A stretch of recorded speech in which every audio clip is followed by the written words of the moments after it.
Praise the lord. ఒకసారి ఈ video చూడండి.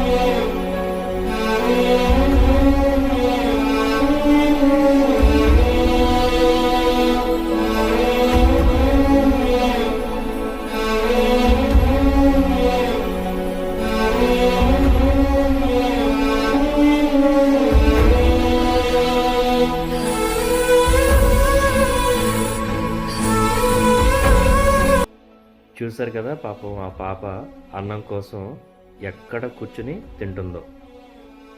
అందరూ తినేసి మిగిలింది అక్కడ చెత్తలో వేసినప్పుడు ఆ చెత్తలోంచి ఆమె ఆ యొక్క ఆహారాన్ని తీసుకుని తినడం మనం చూస్తున్నాం.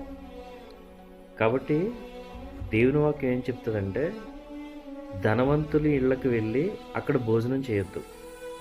వాడు నీకు తిరిగి భోజనం పెట్టి నీకు అప్పు అనేది లేకుండా తీర్చేస్తాడు అని ఉంటుంది.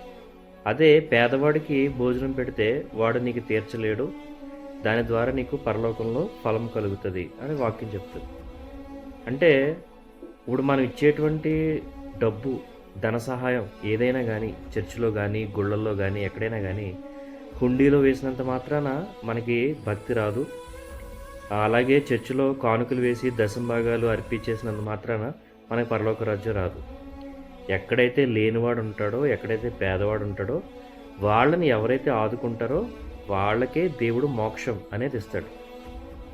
ఇక్కడ కుల మతాలకు అతీతంగా ఎవరైతే ప్రవర్తిస్తారో వాళ్ళనే దేవుడు కరుణిస్తాడు.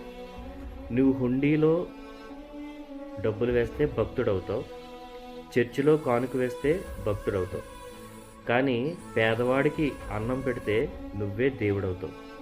అది గుర్తుపెట్టుకో. Praise the lord.